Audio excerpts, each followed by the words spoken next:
All right. Good evening, Facebook. Welcome to another evening and another episode of the Brandon Robertson Soul Hour. Now, this evening, everybody, I am extremely excited about my special guest this evening. Man, me and this brother go way back. All the way back to our undergrad days in college. He is a native of the southeast side of Florida, coming from the South Florida area, right out of the Pembroke Pines area. And then he decided to take his talents to the one and only, the world prestige Florida State University College of Music, where he got to study and get his jazz knowledge under the GOAT, the great guidance and leadership under the Mr. Rodney Jordan on bass.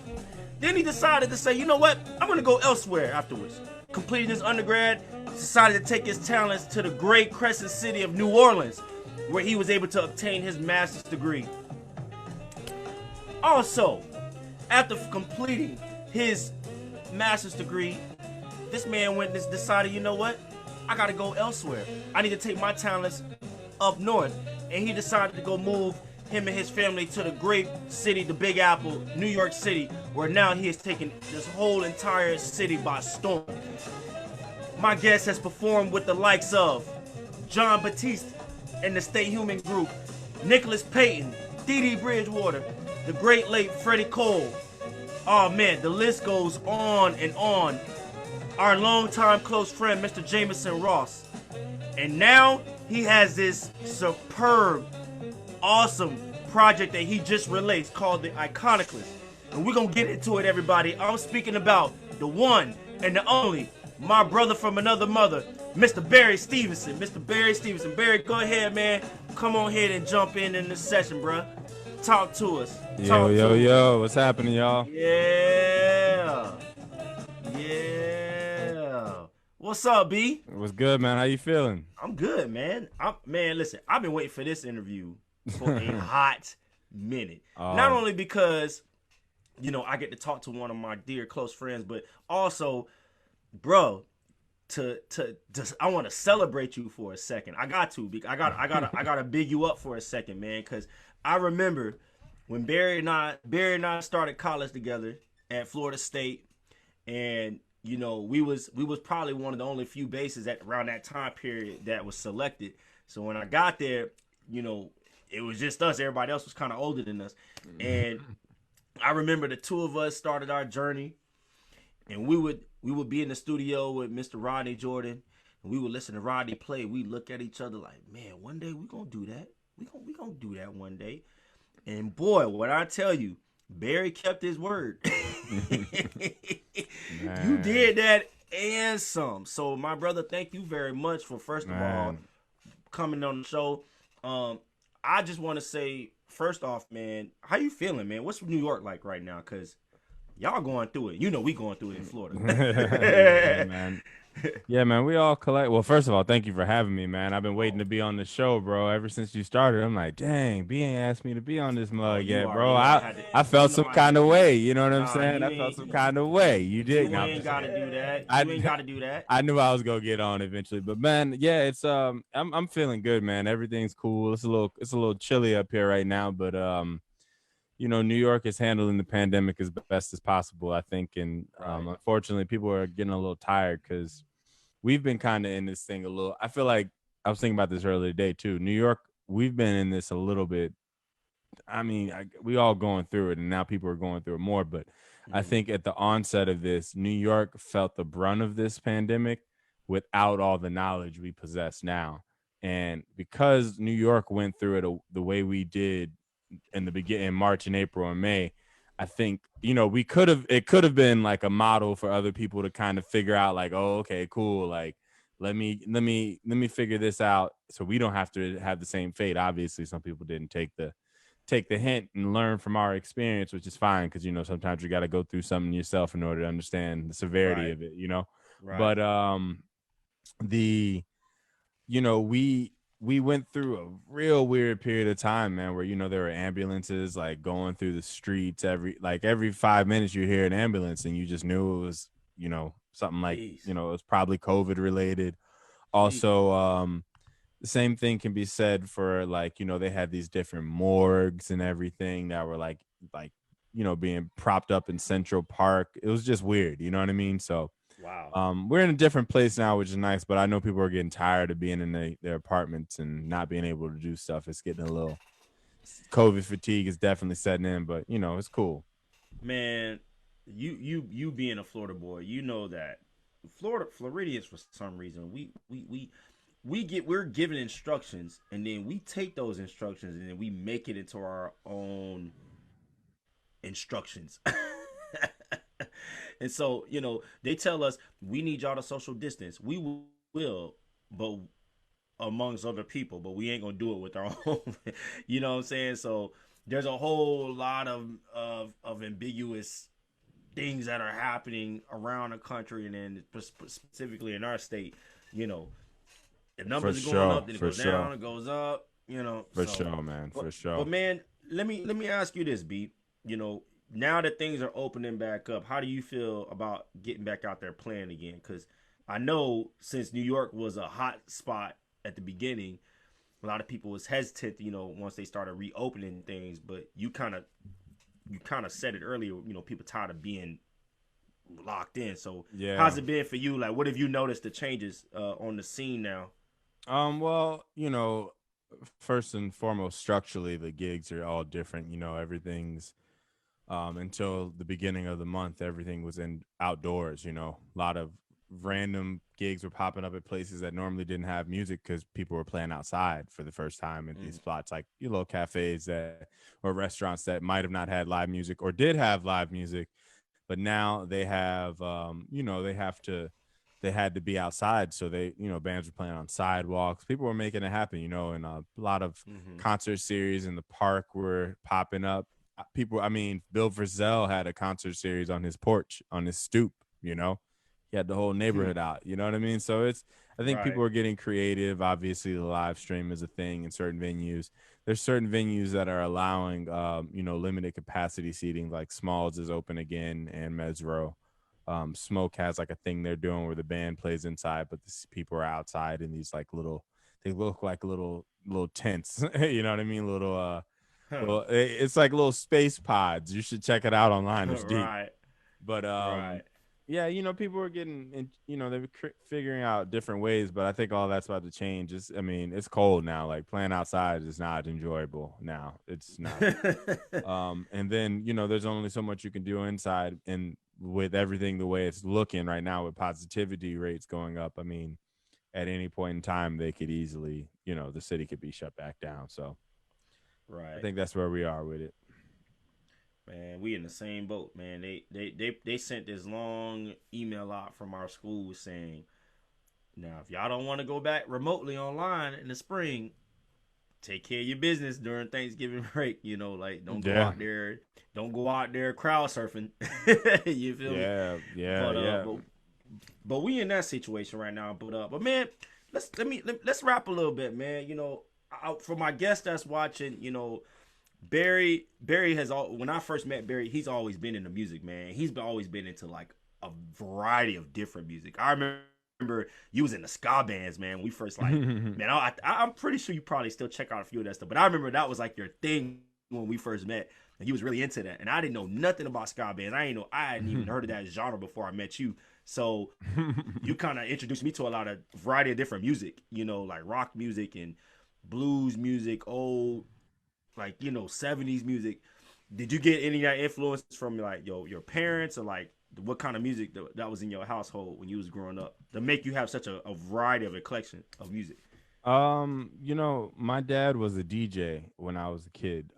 He used to work at Hot 90, what's it? Hot 105, used to work at 99 Jams, Power 96. He worked at all the different stations down in South Florida at one point in time. So, um, his love of music kind of transferred to me. And my mom loves music. She listens to, a variety of things like gospel, and, she listened to what was top 40 and stuff like that. My dad, he always, when I was growing up, he was like always like hip to what was happening in hip hop. Like he knew, Mm. and he would let me listen to music like the uncensored stuff, and like he wouldn't kind of he wouldn't like, he was like, good music is good music. He's like, you can't say that to us. It's like, and these people they're just, this is a role. Like he hit me to game early on. He's like, these people Right. are rapping about something they not living, most of them. You know what I mean? So, I mean, he didn't mind me listening to like, Busta Rhymes or Bone Thugs, like different artists like that I was checking out as a kid. But then as I got Mm-hmm. older, I kind of got into rock by myself. Listening to like, I was listening to like metal bands and like punk rock in like seventh, eighth grade. That was like my rebellious phase when I was like, no, I don't want to listen to rap anymore. I don't want to listen to that. And that kind of opened the door for me when I inadvertently got in a jazz band in ninth grade. Then starting to hearing how horns could affect a band, not just like obviously a metal band, that kind of transition. And then the friends I was hanging out with then kind of transitioned me to ska. And she's probably not watching this, but hopefully she'll go back. My good friend Joelle, or you probably remember Yeah, I remember Joelle. Joel. Yeah. Yeah, man. So like Yeah. Joelle, her and my core group of friends at the time, her brother Jordan, or you remember Kevin LaRocca, they were my Kevin. roommate. Yeah, Yeah. like we were all listening to ska heavy back then. So it kind of coincided with that. Like, it's funny, me and my best friend Kevin, like we literally have gone through like when we were in high school, we went through all the same phases at the same time. You know what I mean? Like we had a Right. heavy ska phase, we had a heavy pop punk phase, we had a heavy like, and then as we got, we listened to a lot of different things. So it just kind of was like, I just always kept it open, like I got Mm-hmm. back into I guess I got into like conscious hip hop somewhere at the end of high school. Like I found out about like, Black Star and started getting into Common and stuff like that. So that kind of maybe set me up for what's going on in music now. You know what I mean? I just kind of Right. always kept my ear open to the ground. And, my dad, when I got my dad's record collection in like my sophomore year, I realized his taste. I mean, this cat had like Pink Floyd and Elton John and like, Cleveland, like just LA Mass Ooh. Choir, and then like all the MJ Marvin Gaye. He's a huge P Funk head. So he had like all the Oh. P Funk on record. He's a huge Earth, Wind, and Fire fan. So like I grew up with that kind of music, like being, my mom being really into gospel music, but she would always like listen to records and wear them out. So like I know like a lot of John P. Keeves music and Hezekiah Mm-hmm. Walker's music, not from listening to it on my own, but just Just because my mom would play like yeah. this like a one cassette tape back and forth. And back in the day, the cards, the cassette player would automatically flip it for you. Flip it for She would you. just never take it out, and she would just leave it in the car. Like, so it just kind of by osmosis, got to me. But yeah, man, just keeping your ear to the ground and being into different sounds and not wanting to be pigeonholed by one kind of thing. You know what I mean? I think that's what kind of Yeah. keeps me open. Man, I don't think I've ever asked you this, but how did you get into upright? Because I know you was heavy on electric already. Like when you got to Florida State, you was already playing electric. But Yeah. when did you switch to upright? Because I know there was a period when we started college, the upright was still. I don't want to speak for you. I don't know if it was still foreign or like Oh, you let me had. let, let me help you. I Yeah, was sad. I was sad, is what you were trying to say. I was very you know I sad love when you, we. B. I I was sad. I was extra sad, like extra, like hot garbage. Like could not play. Yeah. So, like I said, I got into jazz band inadvertently, and funny enough, it's funny you asked. I know you remember Leland, right? Oh yeah, So yeah. You can't Leland, forget Leland. Yeah, Leland, even though Leland was a classical player, Leland was always looking for an excuse to be doing nothing if he could. So he joined the jazz band, and he played upright bass, but he was only in there for like the first couple of like weeks, I think, before he switched out. So he right. showed me how to hold the upright bass, but that was like literally the only thing anybody told me about it, and I never really tried to play it in the jazz band. Like it was. I played electric, and then when I wanted to go to FSU, I realized you could only audition on upright. Right. So auditions were in March of 2005. I started taking lessons in January of 2005, just so I could look like I knew how to hold the instrument and stuffing. You know what I mean? So, Right. and at that time I was mad green. I didn't know anything about jazz because our jazz band instructor wasn't really trained in the music, so she didn't know how to inform us of like who the greats were, how to learn the Right. music, and all that stuff. Right. And so when I got to when I auditioned, Rodney said, "Hey, you want to come back for a lesson at the end of the day?" And I'm like, "Sure, let's go." And then he was like, "Okay, cool, do this." Rodney go right into all the mechanicals of what you're doing. Like, yeah, you need the Right. whole, use this part of your finger, arm, the stuff Rodney Yeah. passed on to us. Yeah. And he also invited me to come to the FSU jazz camp. He's like, you'll be the oldest person there, but it'll be good for you. I'm like, all right, that's weird. I guess I go to this high school jazz camp. Why not? Right. And I got there, bro, and everybody was playing circles around me. And these were high school students. And I was about to go to college. Now to my credit, let me rattle off some of the names who I met this year. This is summer of 2005, between senior year of high school and freshman year of college. Mm-hmm. I met a on a junior about to be a senior, Jameson Ross, Ricio Fruge, Mm. um, not quite the same age, but Mm. TJ Norris, Jeremiah Hunt was about to go to 10th Oh grade, and Lord. Jeremiah was playing So he's playing so much bass now. now. Yeah, He was Jeremiah playing. playing an uncanny amount of bass back then, and he was going to 10th grade. This is who I'm standing next to. I'm about to be a college student saying I'm going to school for Right. jazz bass. Here's this 10th grade kid, right? So like at that moment, I realized, I was like, oh, I know why Rodney did this. This man wanted me to come up here so I could realize what I had to do to get to a level, because there's these high school kids. Right. And I mind you, like people like Devin Pascal. You remember Devin? Yeah, I remember Devin. Yeah. Devin, Yeah. Chuck, Jaron. Like it was like Yeah. it was all these cats who eventually, like, most of them ended up coming to FSU and FAMU, and so we became friends once they became, Right. Oh, college students. But it was crazy because I remember they'll tell you, they'll be like, yeah, bro, you was sad, but yeah. they knew I was cool and I wanted to learn, so I would be, I was Right. trying to get better.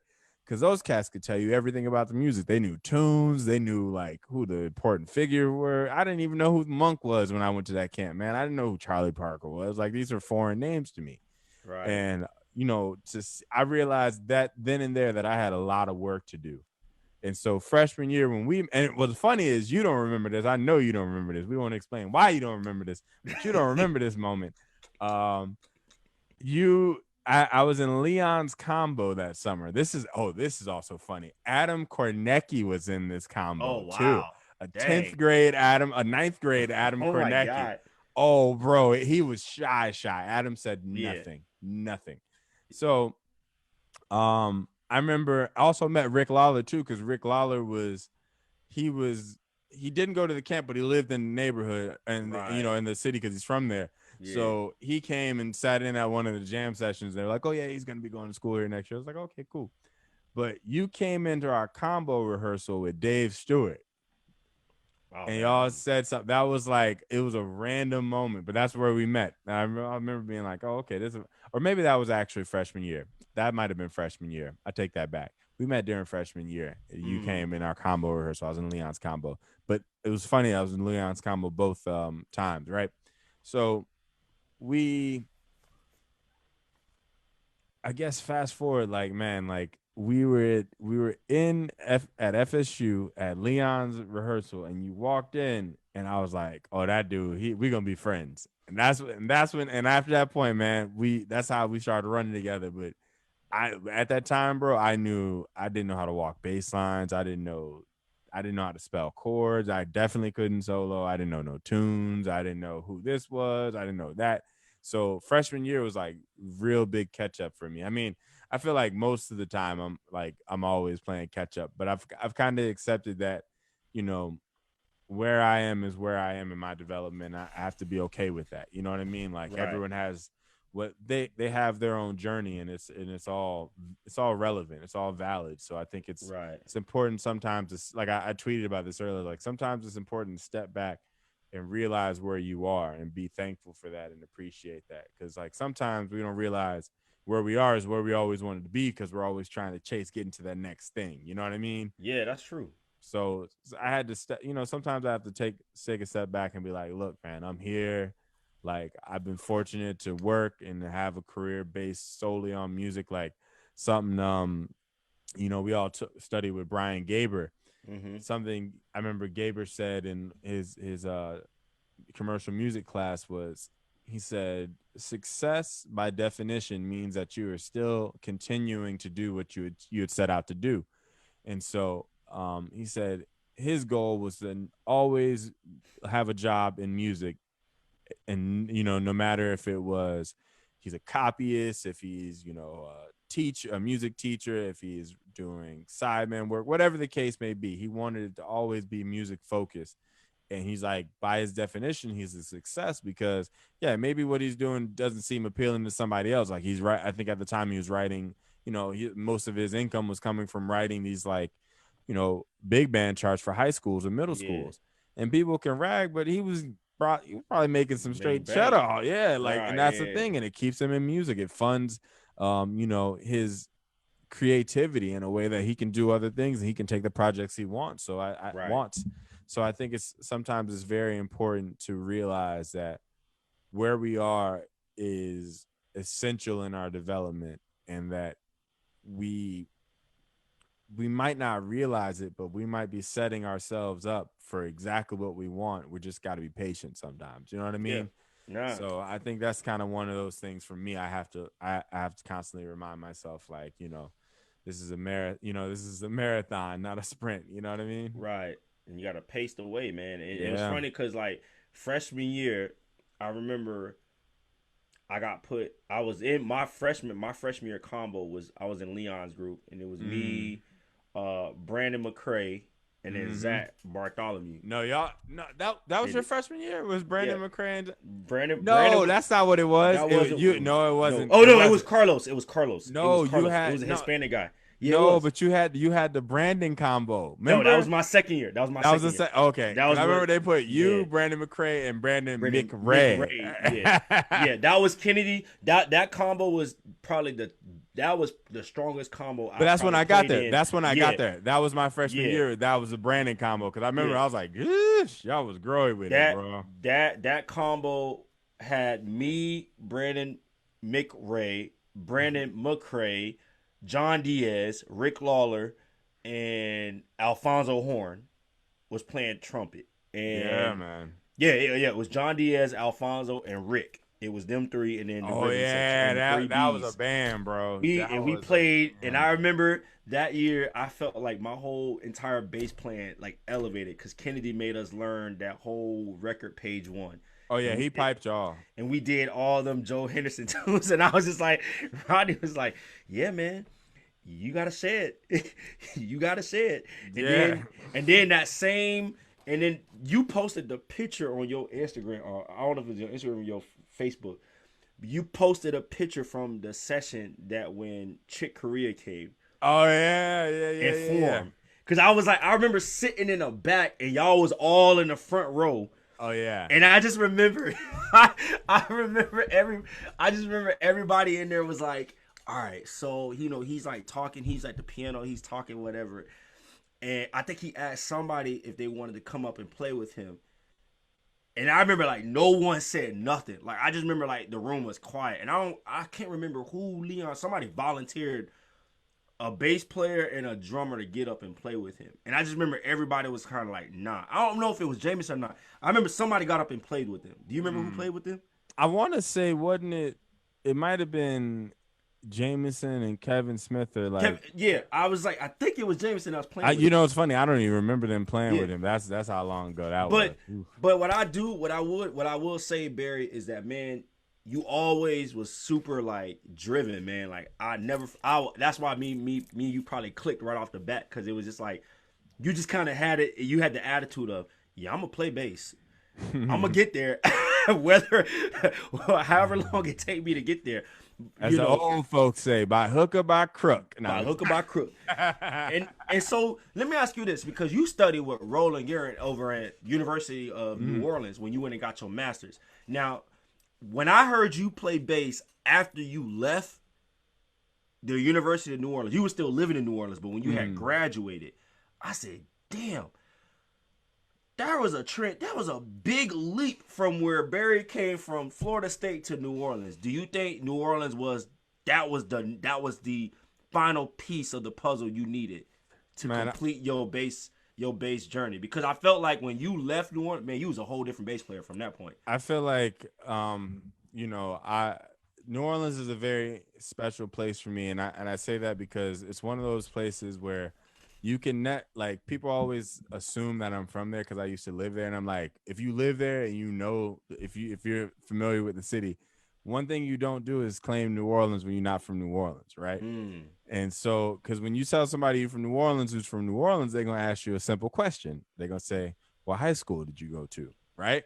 Mm. And the high school tells them everything they need to know about you, like what kind of social class you're on, like where you live, like that kind of energy, right? Oh Like, dang, oh yeah, I mean that's it's a changed, vibe. but the old New Orleans, it's changed now since they did the Right. whole like what do they call it, the Revitalize.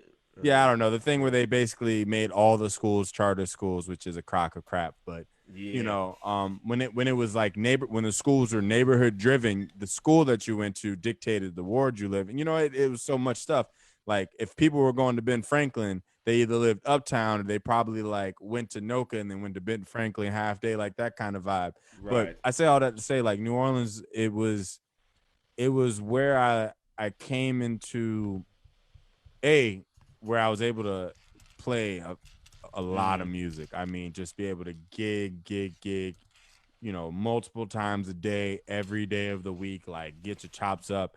And then the thing about it also was the way you would work would be with various bands of different styles. If you could hang, like Mm-hmm. if you could play electric, if you could play upright. I never got around the tuba. I always told myself I would, but like that would have been the trifecta of work. Like in New Right. Orleans, if you could play all three well, then you'll work. Mm-hmm. But I was fortunate to play with a lot of different artists. People like Glenn David Andrews, Shannon Powell, Herlin Riley, David Torkanowski, Wendell Brunius. Who, by the way, is probably the most funkiest pianist I have ever heard. David Torskin. I heard him play at the Pontchartrain Hotel with Jameson. Mm, That changed my whole like him and Ricardo. It was the three of them, and I didn't mean to cut you off, but I just when you said that name, I just remember that sound that he was playing, and he was playing so much. Like I was trying to keep up with what he was playing because it was so man, in the pocket. I'm like, damn, you bro. think that? I mean, but that's like such a common characteristic of like New Orleans musicians is they know how to play pocket. Like Yeah. that is like a walk in the park. It's like, yeah, you want some groove? Yeah, I got you. Sit down. I Right. was fortunate enough while I was there also to play with the late great Henry Butler, and Henry Butler is a New Orleans piano institution. You know what I mean? Like Mm. that. If you want to talk about the funk on some piano and New Orleans boogie woogie and all that stuff, Henry Butler, go check him out. Henry And Butler. so, All right. I was fortunate to play with him. I actually went to Brazil with him with Jameson, and it was. It was just an experience because Henry could go between playing like gut bucket blues shuffles, New Orleans Mardi Gras music, and then be like, "Hey, let's play Pinocchio." Like he had that kind of range. Yeah, Wow. yeah, that was his energy. Wow. I mean, when we first, it was funny because like the first couple of gigs I did with him, we were all doing standards, and then when we went to Brazil, it was more like blues and like his like more fusion stuff, which he was very particular. Like one day he told me, he said I was playing something and I wasn't.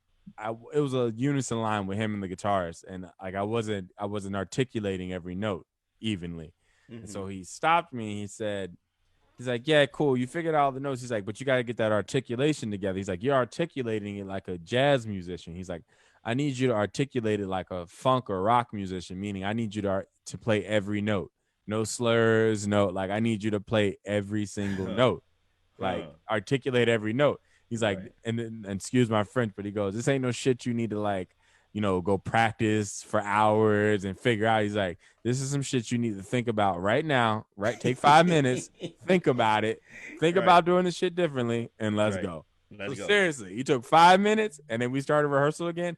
And now, mind you, this line is at the beginning of the song. Like, so it's like the rest of the song is easier to play. But this Mm-hmm. line, this big old unison line, like 16 bar, like boom, but do and then got Mm. all this stuff at the time. I'm like, this shit is hard. But Right. playing with him, it just hooked me up. New Orleans in general, it hooks up your feel, your knowledge of a different set of repertoire, how to play for an audience. You know what I mean? how to really keep the blues and everything you're doing. Like New Orleans musicians can play. They're some of the best blues players that you could ever want to hear. Like for real, for real. Like them cats play the blues. Like Right. ooh. And just to New Orleans was also the first place where I would look up and I would be in a jazz band full of brothers. Hmm. You know what I'm saying? Like I'd be like Right. the whole like the one white person in the band would be like the guitarist or the pianist or like a horn player, but like the whole band would be black, and it'd be a Right. jazz band like and I was like, coming from college, you don't see that because the programs are not, especially at a place like Florida State at the time. Yeah. Besides us and a couple other people there, very very mixed bag of representation, but predominantly white. Mm-hmm. So to be in New Orleans and to get like a more street approach to the music, which was like, I mean, you could get on the gig and you'd be like, hey man, this cat will be like, you know this tune? I'm like, nah. They'd be like, cool, you're gonna learn it. It's this. And like you'll be expected to learn this on the gig. And then once they realize you could hear, then all bets were off. They're like, man, you could play this tune. You ain't never, and it'd be like some shit like you really need to know it. He But really they would did. have Yeah.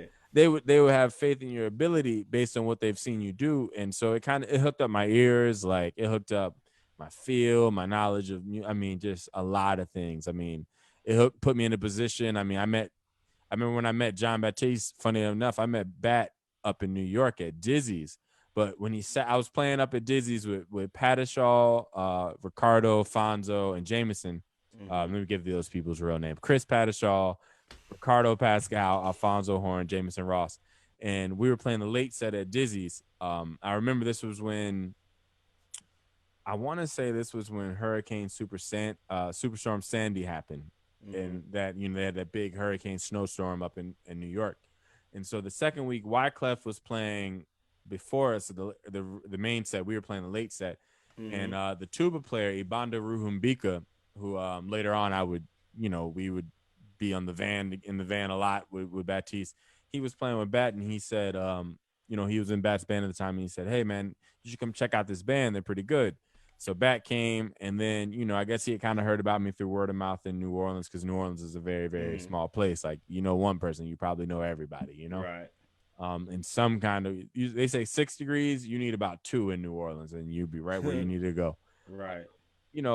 And so at the end of the set, Bat sat in on piano, and we played like Mardi Gras in New Orleans and like, some other Professor Longhair stuff. We played Big Chief.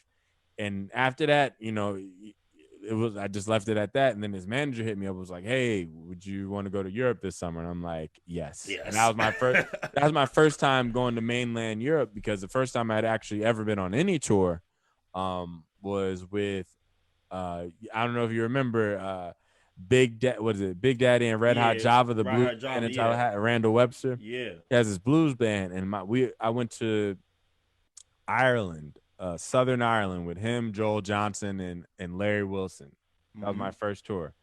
But my first tour in mainland Europe was with Baptiste in the summer of 2013. I want to say that was or 2000. Yeah, somewhere around there. 2012. Yeah. It might have been 2012. Yeah. Sorry, it's getting a little blurry. But I was very fortunate, man, to do that. And New Orleans set me up for all these kind of things. So whenever I mention my development, New Orleans plays a distinct role, because it's the bridge. Like it gave me the confidence to be myself musically, to explore what I was, and it also it gave me a different purpose and put something into the music that was deeper than just the notes, because the people in New Orleans live, eat, breathe music in a very holistic, organic manner that's not like school oriented. Like most of the musicians don't go to school for music, the great ones up there.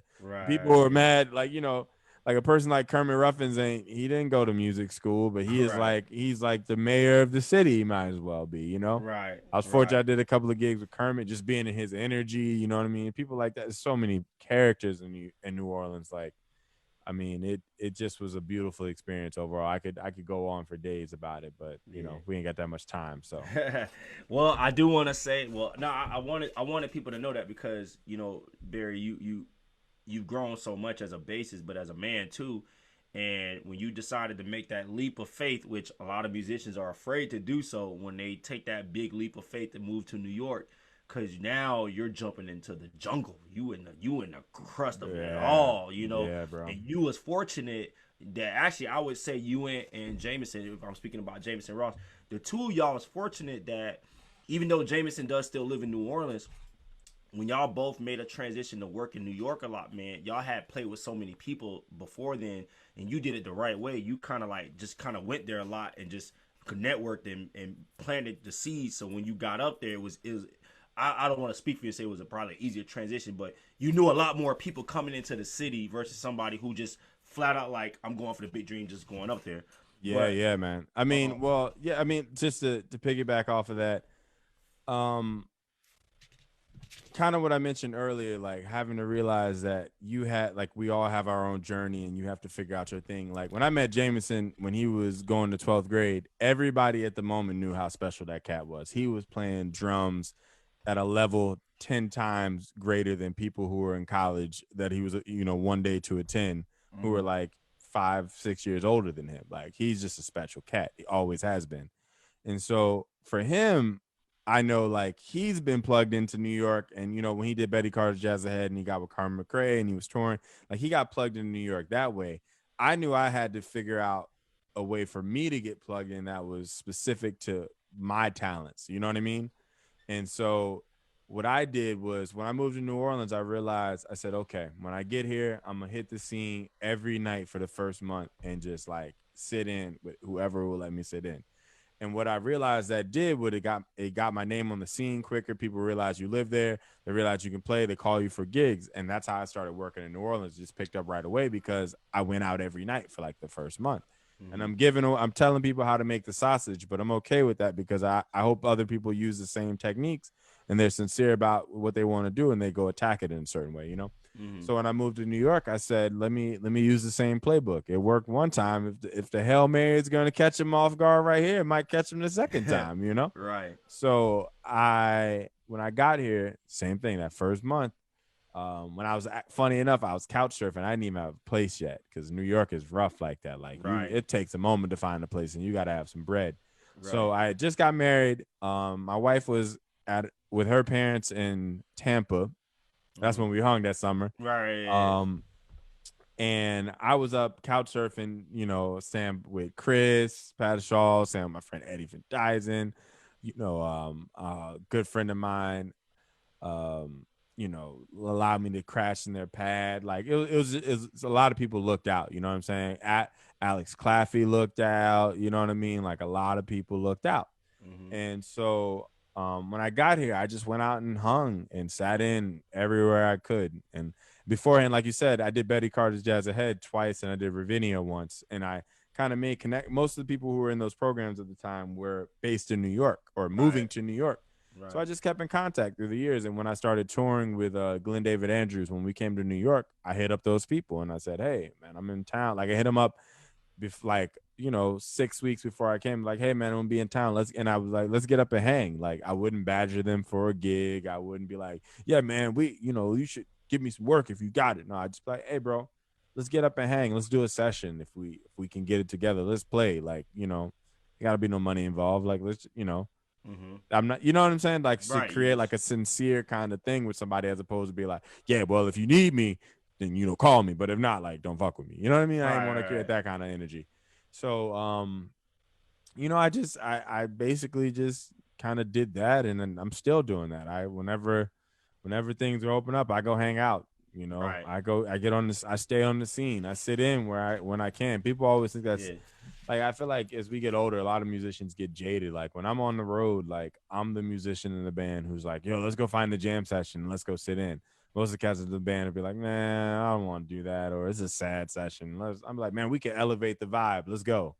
Like Right. that's something I learned from Baptiste. Baptiste would be like, wherever he was, he would play. You know what I mean? And he would galvanize the audience. And it's like, I mean, look at what he's doing now. That was like years of carefully planned, like a focus that he was dealing with. You know what I mean? And Right. it's paid off. So I mean, it's just I'm just very, very blessed and fortunate to be in to have my name in the hat, so to speak, with people who are doing extremely great things and you know changing our music, and we won't even recognize it until years down the road. But I mean, Right. one day we'll Right. look back at this and be like, damn, that was some special shit. Like, That you know. was. So Man, well, speaking of special, before, because I wanna go through briefly just the 3 songs that we chose for you. But before we get to that, because that won't take up much time, but I do want you to just brief. I had like very specific questions that I wanted you to just like touch on real briefly about. all right, And go for it. you just put out this record, the Iconoclast. And for those who are watching, this is a heavy record. Like, I've been sitting on this record. You know, I bought it as soon as Barry dropped it. I said, I listened to. I gave it one full rundown, and I said, all right, I'm gonna put it away, because that's what I usually do with all my records. I'll listen to it one time down, let it just sit, because I'll remember it, because I listen. You know, we got ears, and so I'm listening, and naturally, the first thing I listen for is the bass. You know, he's my boy, so I'm like, I know Barry about to come with that heat, and with heat, gone, I was like, Rodney, there we go. There we go. As soon as I heard it, I say, I know exactly where Barry got that from. I know exactly where he got that. Yeah, and so, man. but as I started listening to more, the record started getting a lot more involved. Not like harmonically or instrumentally. It's like sonically. It was starting to get more involved, to where I had to listen and kind of research like the titles. I'm matching the titles from what I'm hearing. Right, so like I told you, I wrote down, like, you know, I have my favorites. I love Jelly. That gives me kind of like that Cannonball 60s feel, like that Boogaloo. You know, yeah. I kind of think of Lee Morgan. Like, I don't know, it had me feeling like I was listening to a Lee Morgan record. You know, Yeah, bro. I mean, Jelly is about a party, bro. Jelly, yeah, and you can hear it. Jelly is a party that you've been to in undergrad. You know, people are dancing. I mean, Right. just think of how Jello shakes, and that's Right. Jelly. Right. And then you know, I also now, how do you say is it Fitz Fickety Foam? This is funny. How do you say that? You're the perfect person to talk to all about all this. So it's Fitz Figgity Foom Foom. Foom. Okay. And so I didn't realize for a long time that Dave Stewart and a couple of the other upperclassmen would make fun of me because when I'll be playing, I would be singing while I was playing. I always had my head down because like that's Right. just, you know, I had to get, that's how I got in my zone, you know, because Right. I would be nervous. I didn't know nothing. I was sad, like I said, you know.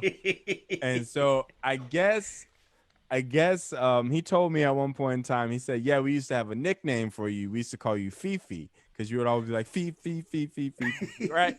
And so I was like, dang, that's some low shit, Dave. That's some low shit, right?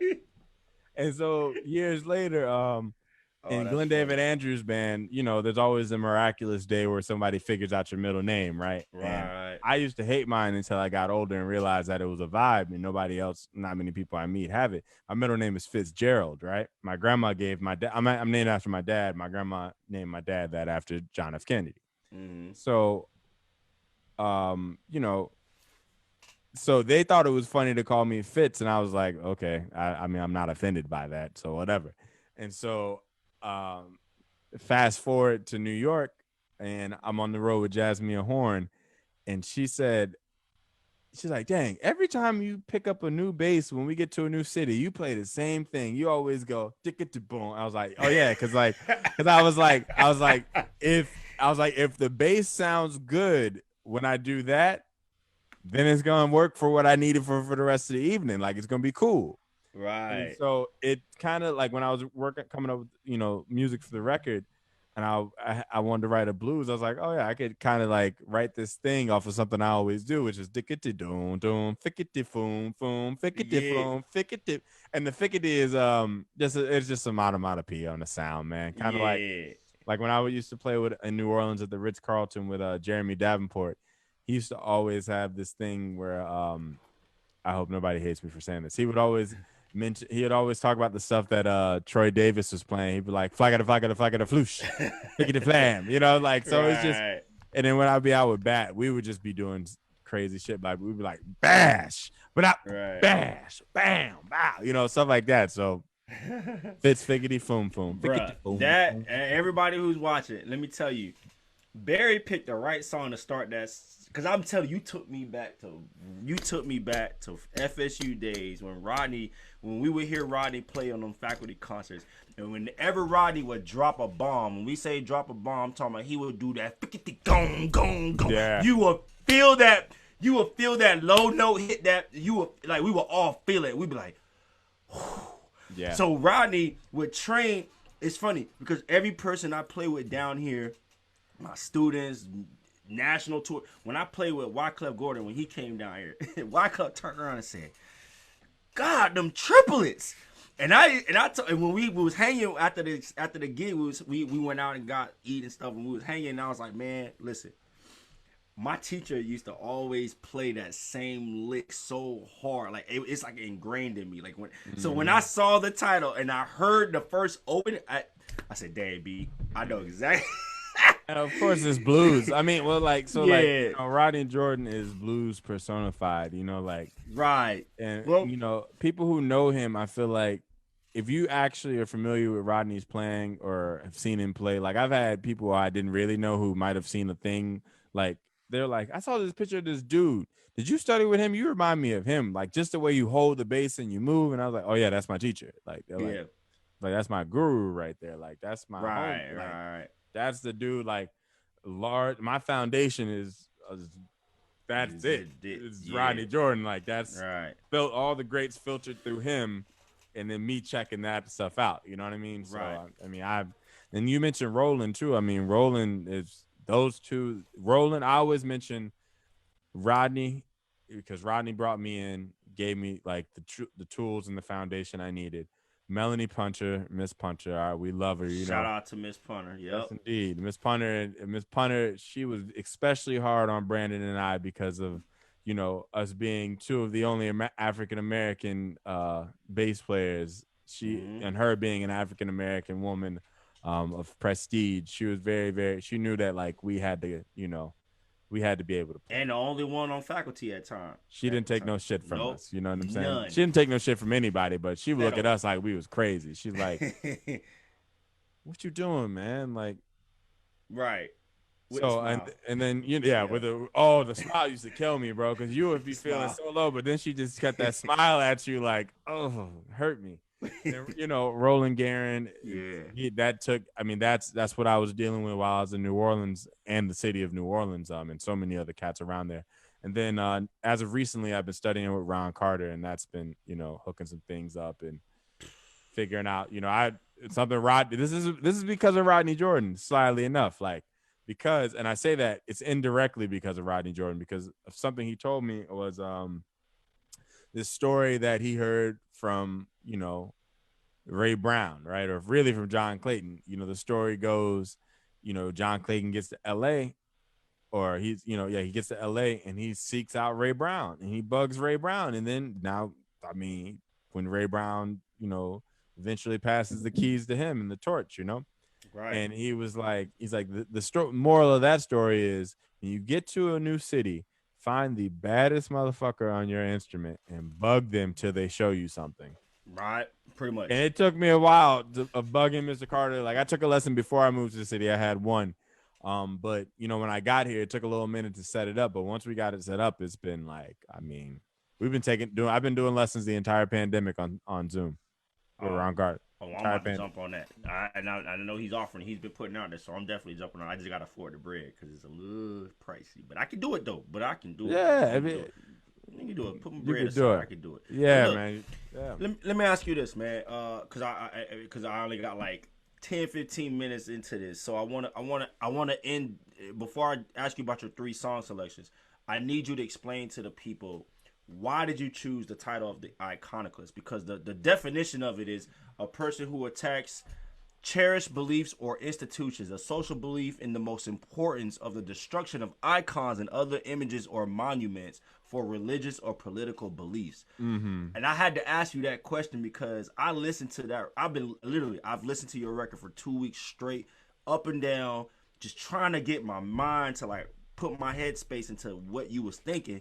And I remember when I got to your session, you had the listening session, and you had Nicholas Payton produce the record, or executive produce the record. No, he Oh, produced he, it. He oh, he produced it. produced. I'm sorry, he produced the record, and you two were given the explanation on each song and the overall gist of it. And you said something that stuck to me. You said gave I entrusted every musician that I asked to play on this record, and I gave them absolute 100% freedom.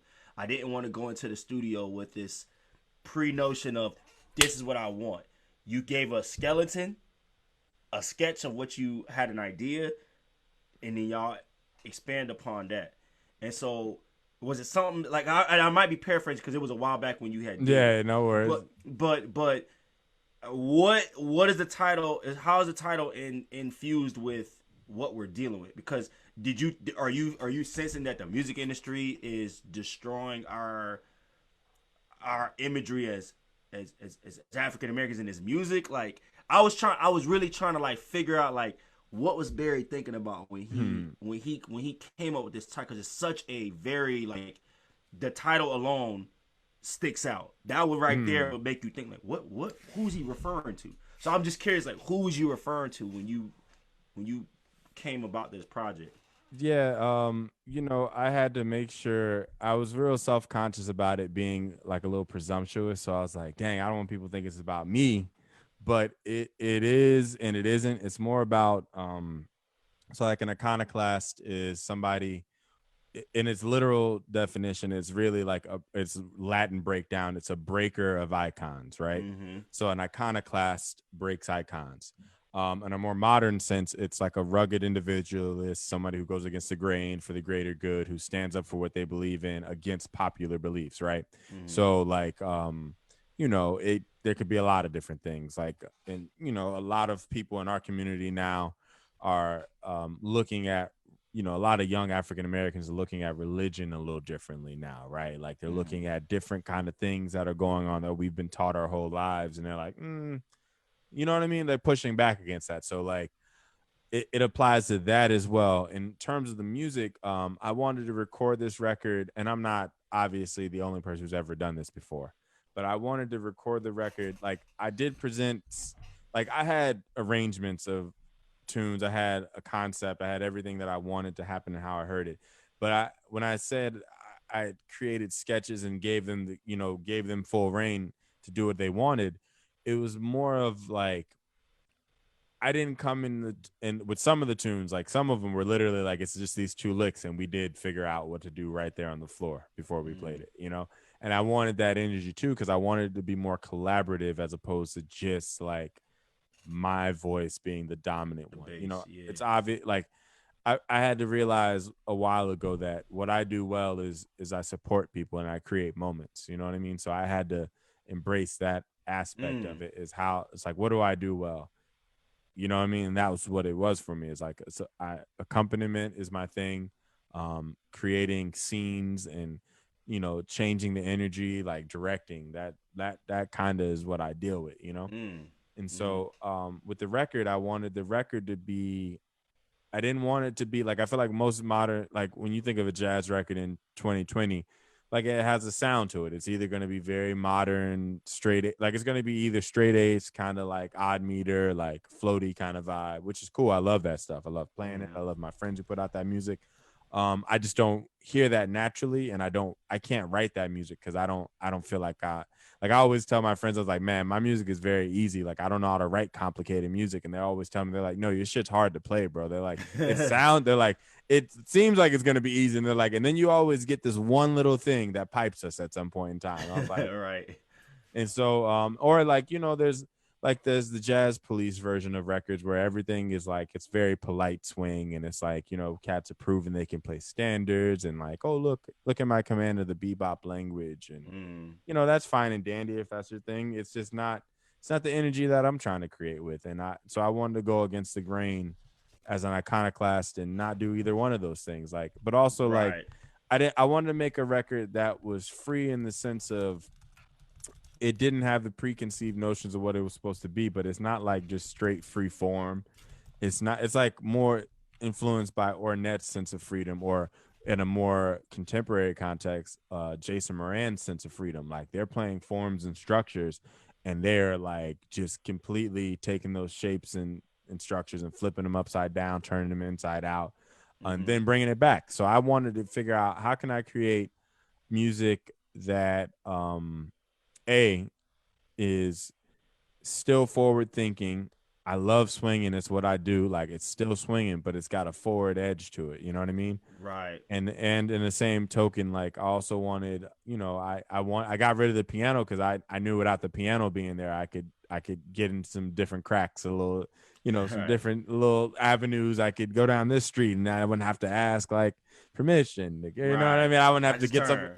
I just turn. You know what I'm saying? I ain't got to. Yeah. I ain't Yeah. got to stare there like, hey man, I'm trying to Right. do this. It's like, nah, this is what I'm doing. Yeah. And it was a sound I was hearing, especially listening to Charles Mingus presents Charles Mingus with Eric Dolphy and Ted Curson, which is trumpet, but still the same kind of energy. Sonny Way Out Rollins, West. Yeah. or Sonny Yeah. Rollins, Our Man in Jazz Oh is the man, in one. jazz. Our Yeah. Man in Jazz is the one I Yeah. have for this one. And then of Okay. course Ornette, New York Is Now with Jimmy Garrison Mm-hmm. and Elvin. I love that record. And then of course, his records with Charlie Hayden and Billy Higgins. Like I got into like because of Rodney, I got into a huge Charlie Hayden phase. So that influenced that record too. Like, Mm-hmm. but I mean, I recorded it differently. I used the Paytone Sonic production techniques, which is, I can't give away the juice on that. That's copyrighted, But I just tried to make a record that sounded I wanted accessible freedom. I didn't want it to be free to where people would like have to turn it off because it's like too much for them. I Right. wanted to give them something just a little bit, beat them over the head a little bit, but then like pat them on the back. You know what I Man. mean? Like smooth, Yeah. you know? I will say though, your album is when you listen to like a traditional bass record, it's different, like, and I mean, Oh and man. when I say different, like in a really good, it's refreshing because it's like me and you come from that generation of, the McBrides, the Bob Hurst, the Reginald Veals, the Eric Reeves, the guys that we was studying when we was in school that we kind of like modeled or try to strive for, right? Not to be like them, but we want to get in that space in our bass playing, right? But then when I listened to your record, that's why I was like, I was like, man, I gotta ask him very specific questions about this because it just made me think a little more. Like some bass records that I listen to, it's like what I'm thinking about is the feel. Like, okay, this feels good. It's making me put me. But yours, like, I had to consciously like think about like, you know what I'm saying? Like how was Barry like hearing all of this, and what was the mood he was in during the time when he was writing some of these songs? So like, did you go through different periods of moods or like? Obviously the Black Lives Matter was a really big ordeal. So I don't know if any of these songs were recently written during that time frame when like this all first started earlier in the year, Yeah, or well, like this was the record was recorded in 2018 in the okay, beginning of in January of 2018. So yeah, we were definitely in the thick of all that, but we were in a yeah, different space with it. We were space in for a yeah, denial space for like most of sure, non-Black America, right, so as it were. Definitely a lot of inspiration for this record. In terms of like art that's art outside of myself was Ta-Nehisi Coates' Between the World and Me. Like that book is, if you man, that book is, they're just doing a movie on it right now that's on HBO Max. Fantastic book, fantastic. I mean, can you say as it a again book, so they know what is it? Ta-Nehisi Coates' Between the World and Me. Ta-Nehisi Coates. Recommended reading for everyone, especially recommended reading for Black fathers of young Black boys. Must read. You don't have All to right, agree with everything he's saying, but the perspective is so deep, bro. You're gonna read this and it's gonna mess you up. all right, The John Coltrane documentary, super killer. The Lee Morgan documentary, oh, super killer, yeah, all things James Baldwin, including yes, I'm Not Your Negro, The Fire Next Time, just James Baldwin. Also Toni Morrison too, bro. Like Toni you on Morrison. Toni Morrison? What? Okay, Man, okay, okay, Tony is the OG. Like I read her books in like in high school, I think but for like required reading, so you're not really mm-hmm. paying attention. And then I saw the documentary, and so I went back and started watching some more stuff. started rereading her books, and I reread like Sula, and I reread The Bluest Eye, and I was just like, Tony is a genius. Like people Right. don't like, and then she's an iconoclast because she straight up said, you know what? She's like, I'm not gonna write for the white gaze. Mm. And what she meant by that was she's like, I'm not gonna create with my work seeking the approval of a white audience in order to legitimize it, which in America, unfortunately, is a lot of the time you have to do things without trying to offend a certain group of people, Right. or they're gonna say, oh, they're gonna just push you to the side, or you in certain cases, like, and especially in the music industry, like we were talking about, you were Right. talking about being an iconoclast in the music industry sense. In a certain case, the gatekeepers will just straight up cut you off and not allow you to like have a voice. You know what I mean? Like, so I felt like it was, for me, I released the record independent. I did all the like I didn't hire a publicist because I didn't have the money. Let's be real. We're in Right. a pandemic. You know what I mean? Right. Right.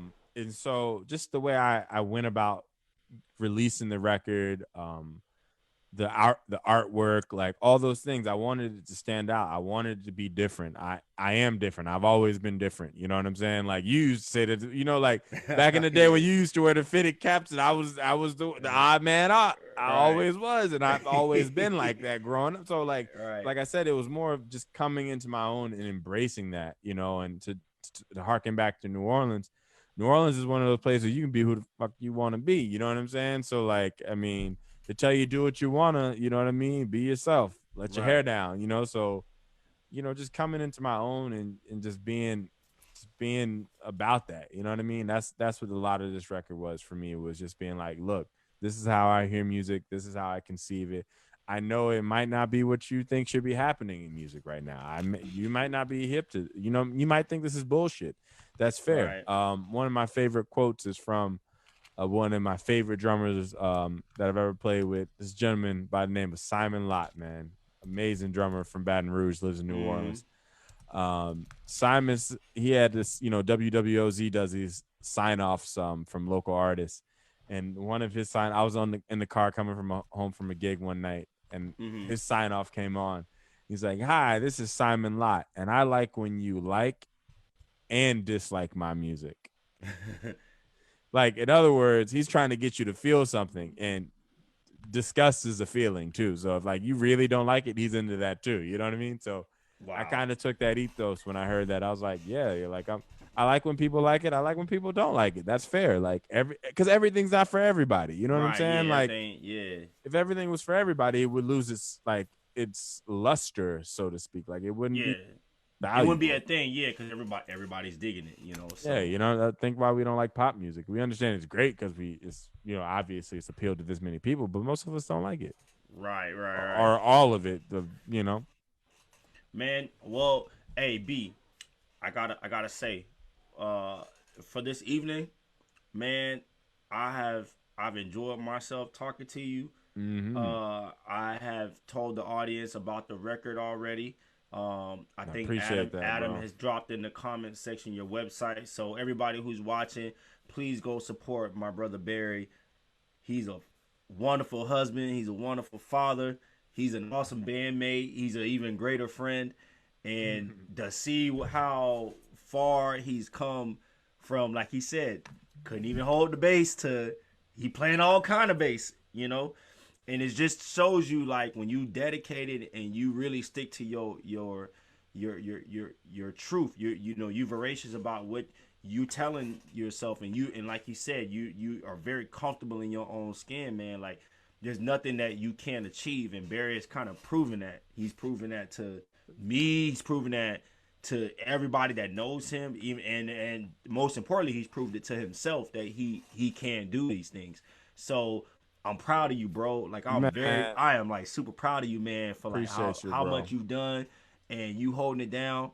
Man, Everybody hold up. Before yo, you keep going, bro, hold up, what you what because we got the same can be said for my brother Brandon Robertson, man. nah. This ain't about No, me. It's about you. don't let him fool you, man. Like we came up in the trenches together, bro. And I remember like there's a moment. I hope you don't mind me telling the story. You were like, bro, I don't know about this music thing, bro. You're like, I got some things I got to take care of, and this is kind of slow right now. And I was like, nah, B, you too talented, bro. Stay. I was like, no, bro, we doing this together, bro. Like, stay with the bass. Don't ever give up the bass. I was like, don't do it, bro. He was like, all right, bro. All right, bro. But if this don't work out, bro, I'm I'm doing coming. this other I'm thing. doing this other I was like, nah, bro, trust me, trust me. thing. Stick with it, bro. And now, man, to see the man you've become, you're an amazing father. That's the most thing I'm upset about this pandemic is that my kid can't play with my friends' kids. You know what I mean? Right, yeah, because our Like sons are the same age. bro, it would be They're a the same age. vibe. And you live Yeah, you live by my mother-in-law. So like whenever I would right, be like we would be home during Christmas, we would have definitely hung. You know what I'm saying? right. But man, you doing amazing things. Your record is fire, bro. Like Nah, amazing thank you. writing, amazing bass playing. Like, I mean, just to see what you're doing now with your career is inspiring me. You know what I mean? Like when we was coming up, you would always inspire me just because who you were in the music, but always still being yourself. I always surround myself with like-minded people, and I was like, here's a dude who's pushing against the grain, like, cause he really, I mean, he from the block. You know what I'm saying? Like he from them people. He from Yep. around that way. They But don't know. I know they know, but I'm sorry to put it out there. But like, No, no, no. I'm just saying, yeah, yeah, but that's what I'm yeah. saying. Like for you to be in orchestra, to be like now you're a college like professor, bro. Like if we would have sat down 15 years ago or however long Oh ago man, and been like, yeah, you're gonna be a college professor, you're gonna be, you're gonna have two kids out, we would have both laughed you under the table. Like we were like, right. nah, what are you talking about? So man, I just wanted to stop and pause and say I'm proud of you too, bro. Nah, Man, this thank is you, man. beautiful what you're doing with this series, with everything you got going on the home front, man. Like, and I just can't wait to Corona has been, situated in a in a way to where we can all be around one another and not worry about, Yeah, man. getting infected and stuff, man. It's crazy because all our friends, like, they got kids. All our kids are around the same age, so it's like I can't Yeah, even see nobody because I'm like, me and Angelica was talking about man. it the other day. I Nelson, was like, bro. Nelson is down the street from me. I know Nelson probably out there. yeah. Shout out to Nelson. Where you at, Nelson? You Oh might yeah, watch he this popped later. in. Oh yeah, he popped in on the screen. Oh, shout out to Kalina. Oh, we got all the FSU No, people popping what's in. funny is I'm not watching it at the same time on Facebook Live because I feel like that would be such a distraction. But to all the folks out there, go knows, you know how we Go do. knows. You already Um, know. Shout out to the College of Music. Yeah, bro. But They we trying to do some positive things, man. So I just wanted to say that I had to shine the light because I feel like a part of my ethos and who I am is like I feel like in order for me to shine bright, I got to make sure other people are shining around me too because facts. we shine brighter together than by ourselves. Facts. Remember that. You ain't gotta like what everybody's doing, but to support people who are doing something creative and positive, I think that's important. Especially as folk, like we Oh, gotta support each other. You know what I yup. mean? Because nobody else gonna Exactly. do it for us. They're telling you this so explicitly in every which way. So Yup. I mean, be prepared. You dig? Yup. Um, Exactly. and yeah, Man, man. let me ask you this: where can people find your record? Can you tell it? Can you tell them where they find your social media? Like, put up, man. Yeah, This your yeah. time to blast it in there for them. Well, I would prefer that people go to bandcamp.com and get the record because Bandcamp is the most equitable source for artists. Like they pay you right away when you buy a record that goes straight to you versus like I don't know how many iTunes records I've sold on iTunes because like how do you get in touch with those people? And they Mm-hmm. have like a threshold before they send you money. Bandcamp sends you the money right when they buy it, right? Um but it's on Apple Music, it's on Spotify. If that's the thing that people want to do, I'm okay with it. So a plan that Louis Cato gave me, he said, what you do is you go buy the record on Bandcamp, but then you stream it on Spotify so you can help your boy get a little double dip. You dig? Ah, my Uh, bad. Also, you can go. My Instagram is at Pocket B. I'm also on Twitter as Barry's Pocket. And there's also this initiative that I'm a part of called Ampled, AMPLED.com. And you just search Barry Stephenson. It's kind of like Patreon, but a co-op DIY, way more artist music centric platform that actually puts the control in the hands of the artist. Like because I have over 10 subscribers, I'm actually an artist owner of it now. So it's a new model and it's in the beta. And I'm trying to get, we have some other friends like Brett Gardner got on it, Graham Robinson, some other people who've been getting hip to it. I might have to jump on this, Yeah, man. bro. I remember reaching out to you, but I was like, I'm gonna have to holler at you about this on another call. We can. Yeah, and it's just like this. If anybody's curious, it's like, okay, you can get Patreon. Everyone knows about it. That's fine. Would you rather something that's venture capitalist backed, where the people who are making the money are the billionaires who are sitting on a board, or would you rather put put the power in the hands of the people who create the platform and the artists, so they have the decisions, and when they make money off of it, like, you know what I'm saying? So it's just a little bit more. It's more equitable source versus Patreon, and I like the format. I like the way it feels better than Patreon too. Patreon's kind of sterile and has like this very bland kind of thing. I don't know. Right. It's more It's more for the people, man. I'm a hippie at heart. You know what I mean? I'm a freedom. I would have been hanging out with. I would have been hanging out with Hendrix and like, yeah. So like, power to the people. Right. Power to the people, man. Well, hey, Barry, man, it's been a wonderful evening, man. Wonderful conversation. Yeah, brother, man. I love always. you, man. Love you thank too, you man. so much, man. Of course, you ain't get them songs, and I know we overtime, bro. No, we dropped it in the comments, and we Adam. Oh, shout out to my co-producer Adam Klein. Yeah, for those you guys don't see him behind the scenes, but he's the reason why the audio sounds good, the pictures look good, the structure of the show flows. He keeps me in check. He gives me to wrap it up. Dave Chappelle. Wrap it up. Wrap that shit up, B. Wrap it up. So, shout out to my man Adam. Yo, speaking of artists taking the power back, did you just see that Netflix took off Chappelle's show because Dave Chappelle asked them to? Yep, I did see that. We're in the year of the artist, y'all. Yeah, year of the artist. Get your vibe right. That's all I'm gonna say. Iconoclast. Get your vibe right. Right. Well, hey, B, man, have a wonderful evening, man. Thank you so much. As usual, everybody, please, the album is we dropped the album in the comment section. Please check it out. It is in my top 3, probably right now, man. Number 1 right now. And when you hear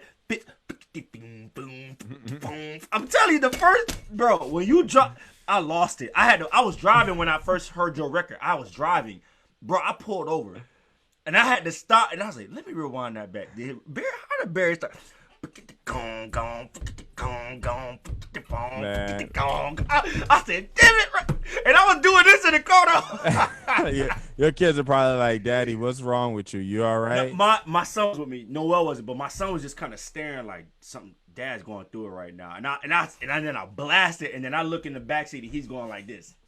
I'm like, yeah, feel that bass, son. That's what it feels like. If the kids rock with it, then I know I'm doing. Then you know you're doing bro. something right, man. That's honesty. That's unadulterated honesty, like exactly. No filter. Exactly. It's either good or it's bad to them. They don't know why. They don't know. They just know it is. So, yeah, man. Well, hey, man, hold it down in New York, brother. Yeah, we man. Gonna stay in touch, man.